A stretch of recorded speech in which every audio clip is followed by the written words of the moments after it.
प्रकाश के अपवर्तन के नियम। इसके पहले हमने प्रकाश का अपवर्तन पढ़ा था कि प्रकाश का अपवर्तन क्या होता है, सघन तथा विरल माध्यम पढ़ा था। और आज का टॉपिक है प्रकाश के अपवर्तन के नियम। हमने मान लिया ये कोई पारदर्शी पृष्ठ है जिस पर एक आपतित किरण PQ गिरती है आपतन कोण I पर और QR दिशा में अपवर्तित होते हुए निकल जाती है। तो यहां पर I आपतन कोण है, R अपवर्तन कोण है। तो अपवर्तन का प्रथम नियम होता है कि आपतित किरण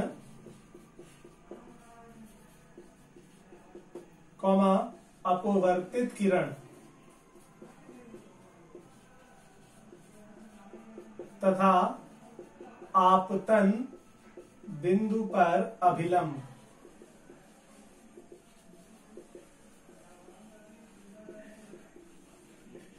तीनों एक ही तल पर होते हैं। जैसा कि आप चित्र में देख सकते हैं कि ये PQ आपतित किरण है, QR अपवर्तित किरण है और आपतन बिंदु पर अभिलंब AB, ये आपतन बिंदु Q पर अभिलंब है। तीनों एक ही तल इस बोर्ड पर है। चित्र से स्पष्ट है कि आपतित किरण, अपवर्तित किरण और आपतन बिंदु पर अभिलंब तीनों एक ही तल पर होते हैं। और द्वितीय नियम है अपवर्तन का sine I upon sine R equal नियतांक कांस्टेंट। I होता है अपवर्तन कोण, आपतन कोण, R है अपवर्तन कोण और साइन को हम बोलते हैं ज्या। तो आपतन कोण की ज्या, अपवर्तन कोण की ज्या का अनुपात नियत होता है या नियतांक होता है। ठीक है। कंडीशन क्या होती है, एक प्रकाश के एक रंग की, एक वर्णीय प्रकाश के लिए, एक वर्णीय प्रकाश के लिए, एक वर्णीय प्रकाश क्या होता है, जो एक रंग का होता है। जैसे सूर्य का प्रकाश श्वेत प्रकाश होता है जिसमें 7 रंग मिले हुए होते हैं। बट यहां पर हमने क्या लिया हुआ है, एक वर्णीय प्रकाश, किसी भी एक रंग की प्रकाश की किरण ली है। उस किरण के लिए आपतन कोण की ज्या तथा अपवर्तन कोण की ज्या का अनुपात नियतांक होता है तथा यह माध्यम के अपवर्तनांक n के बराबर होता है। माध्यम के अपवर्तनांक, इसको हम n से लिखते हैं या कहीं कहीं म्यू से भी लिखा जाता है। और इस नियम को हम बोलते हैं स्नेल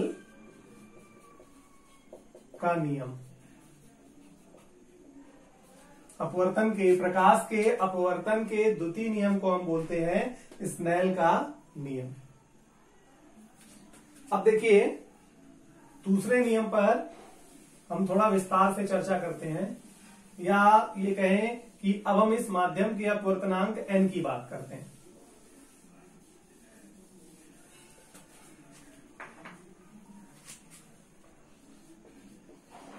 अपवर्तनांक क्या होता है, तो एक वर्णीय प्रकाश के लिए, एक वर्णीय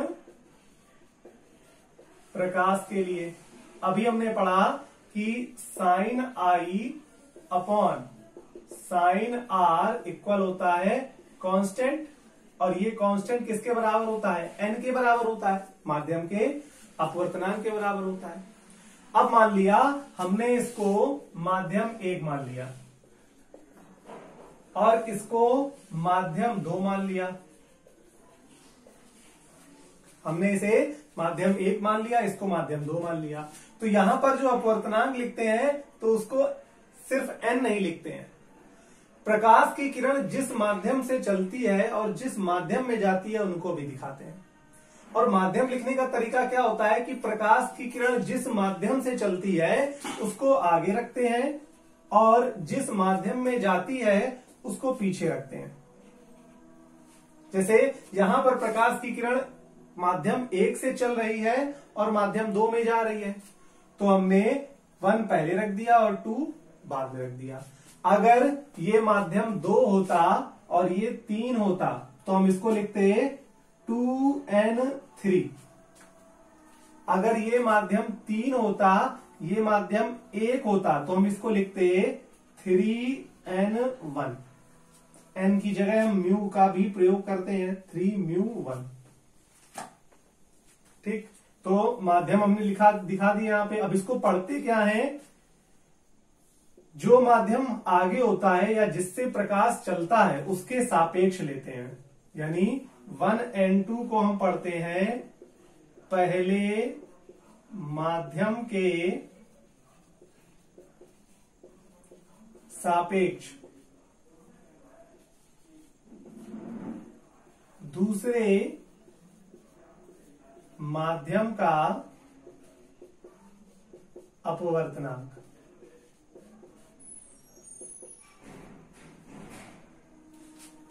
तो यहां पर हम 1n2 को पढ़ते हैं कि पहले माध्यम के सापेक्ष दूसरे माध्यम का अपवर्तनांक। जो आगे लिखा होगा, जो माध्यम आगे होगा उसके सापेक्ष लेते हैं, और जो माध्यम बाद में लिखा होता है उसके उसी माध्यम का अपवर्तनांक होता है। तो जैसे यहां 1n2 लिखा है तो ये हो जाएगा पहले माध्यम के सापेक्ष दूसरे माध्यम का अपवर्तनांक। अगर ये 2n1 लिखा होता तो 2n1 को हम क्या पढ़ते, दूसरे माध्यम के सापेक्ष पहले माध्यम का अपवर्तनांक। 3n1 लिखा होता तो तीसरे माध्यम के सापेक्ष पहले माध्यम का अपवर्तनांक। संख्या की जगह अगर कोई माध्यम दिया होता, जैसे प्रकाश की किरण वायु से कांच में जाती, तो वायु होती है एयर, एयर के लिए हम ए लेते हैं। कांच होता है ग्लास, ग्लास के लिए जी लिखते हैं। तो अपवर्तनांक होता ANG। तो ये क्या होता, ANG को हम क्या पढ़ते, वायु के सापेक्ष कांच का अपवर्तनांक। इसी तरह जल के लिए हम W लेते हैं, वाटर। ANW को हम पढ़ते वायु के सापेक्ष जल का अपवर्तनांक, और WNA को पढ़ते जल के सापेक्ष वायु का अपवर्तनांक, और WNG को पढ़ेंगे जल के सापेक्ष कांच का अपवर्तनांक। तो जो आगे लिखा होता है उसको सापेक्ष में लेते हैं, और जो बाद में लिखा होता है हम उसी का अपवर्तनांक लेते हैं। तो अपवर्तनांक की आपकी परिभाषा हो गई कि एक वर्णीय प्रकाश के लिए आपतन कोण की जा तथा अपवर्तन कोण की जा के अनुपात को हम क्या कहते हैं, अपवर्तनांक कहते हैं, या पहले माध्यम के सापेक्ष दूसरे माध्यम का अपवर्तनांक कहते हैं। अब यहां से हम ये नहीं स्पष्ट कर सकते कि अपवर्तनांक वास्तव में क्या होता है, हमने बस अपवर्तनांक की एक परिभाषा दे दी। तो अपवर्तनांक में क्या होता है कि माध्यम के अपवर्तनांक, माध्यम के अपवर्तनांक तथा प्रकाश की चाल में संबंध।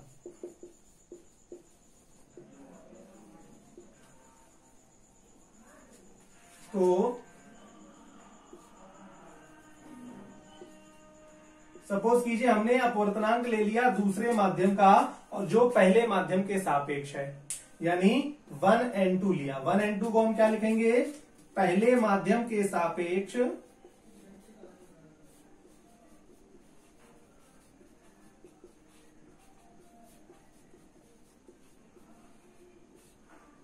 दूसरे माध्यम का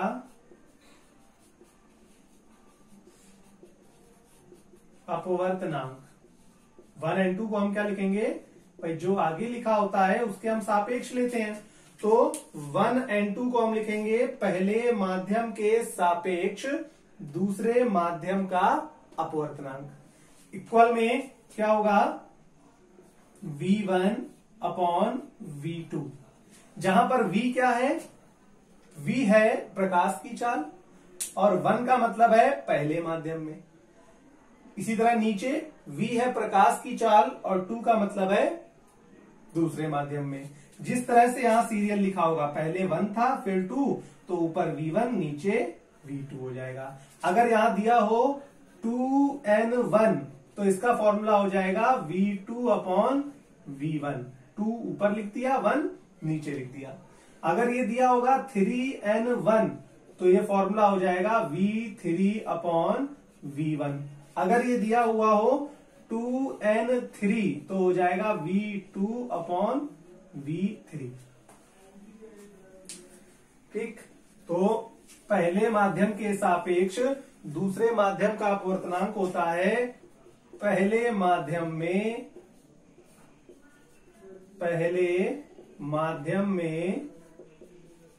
प्रकाश की चाल अपॉन दूसरे माध्यम में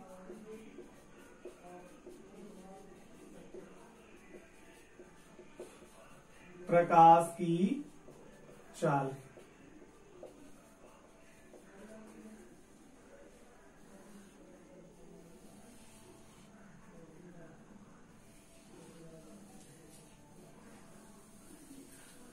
तो ये आपका अपवर्तनांक का दूसरा फॉर्मूला हो जाएगा। ठीक, अब यहां से v1 का हम मान निकालें तो v1 क्या प्रदर्शित करेगा?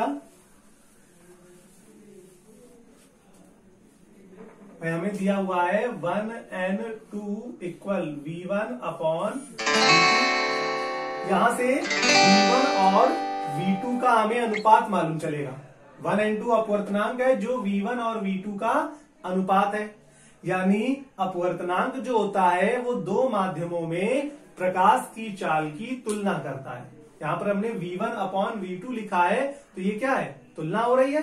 अपॉन में हम लिखते हैं तो वो क्या होता है? अनुपात होता है, यानी तुलना हो रही है। यानी कि यहाँ पे जो अपवर्तनांक है ये पहले माध्यम और दूसरे माध्यम में प्रकाश की चाल की तुलना करता है। यानी अपवर्तनांक जो होता है वो हमें ये बताता है कि किसी माध्यम में या एक माध्यम में प्रकाश की चाल दूसरे माध्यम में प्रकाश की चाल की कितने गुनी है या कितने भाग है।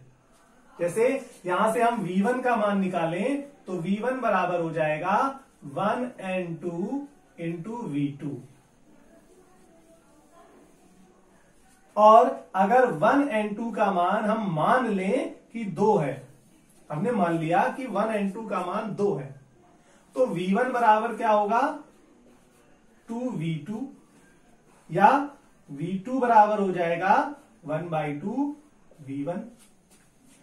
अगर हम मान लें कि 1n2 का मान 3 है तो v1 बराबर क्या होगा?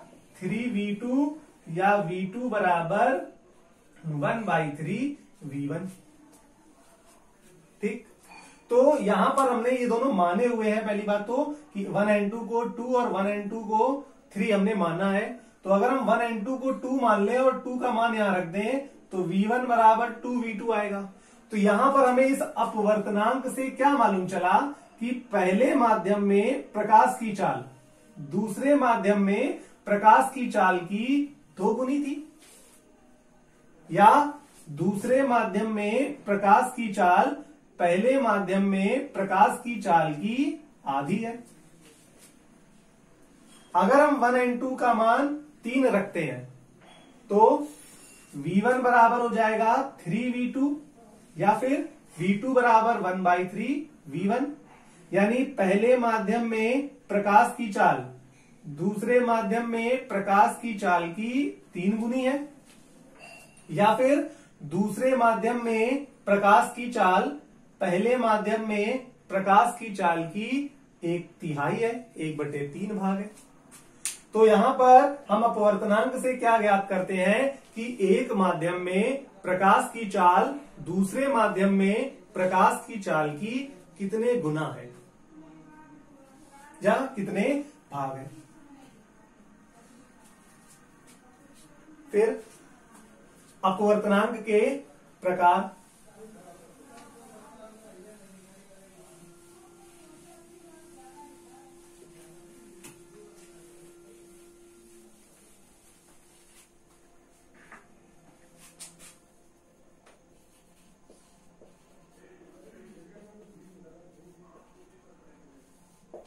अपवर्तनांक के प्रकार। अपवर्तनांक जो होता है वो दो प्रकार का होता है।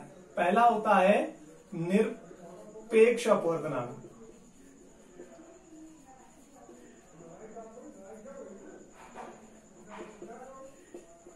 और दूसरा होता है सापेक्ष अपवर्तनांक।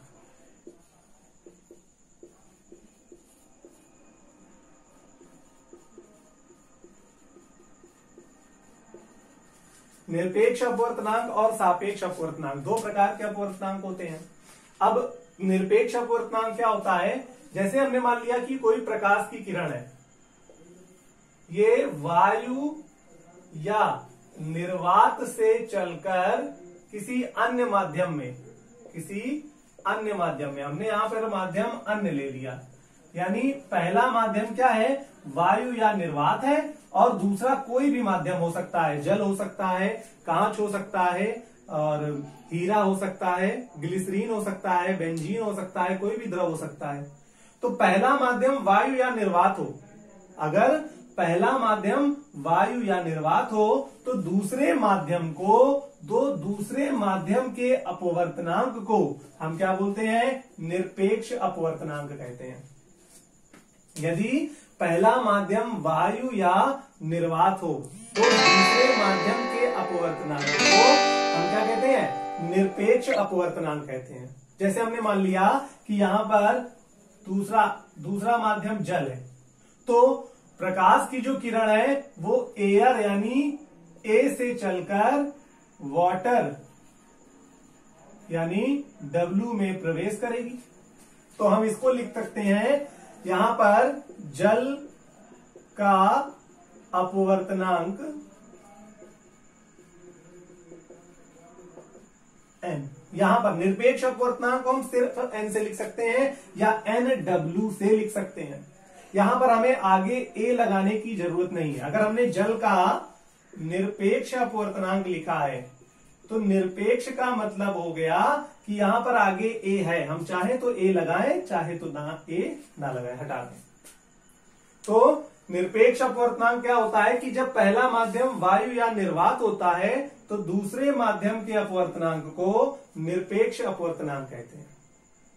अब यहां पर हम ए आगे लगाएंगे, लगा भी सकते हैं और नहीं भी लगा सकते हैं, यहां इसको हम हटा देते हैं। तो अगर ए लगा देते हैं तो जल वायु के सापेक्ष जल का अपवर्तनांक, या इसको हम सीधे पढ़ सकते हैं जल का अपवर्तनांक। सापेक्ष लगाने की जरूरत नहीं है यहां, क्यों, क्योंकि यहां निरपेक्ष कह दिया, और निरपेक्ष का मतलब है पहला माध्यम वायु या निर्वात है। लेकिन अगर पहला माध्यम वायु या निर्वात ना हो तो दूसरे माध्यम को हम सापेक्ष अपवर्तनांक कहते हैं, यानी हमें उसके आगे लगाना पड़ेगा कि पहला माध्यम कौन सा है। जैसे जो जल, हमने मान लिया प्रकाश की किरण जल से कांच में जा रही है, तो जल यानी वाटर और कांच यानी ग्लास, तो वाटर के लिए हम W और ग्लास के लिए हम G लिखेंगे हम। तो अब यहां पर अपवर्तनांक, कांच का अपवर्तनांक क्या होगा, WNG, यानी जल के सापेक्ष कांच का अपवर्तनांक। यहां पर हमें सापेक्ष दिखाना पड़ेगा कि कांच का जो अपवर्तनांक है वो किसके सापेक्ष है, जल के सापेक्ष कांच का अपवर्तनांक। सापेक्ष अपवर्तनांक में हमें दोनों माध्यम दिखाने जरूरी होते हैं, जबकि निरपेक्ष का मतलब हो गया कि पहला माध्यम वायु है, हम दिखाएं उसको चाहे ना दिखाएं। तो ये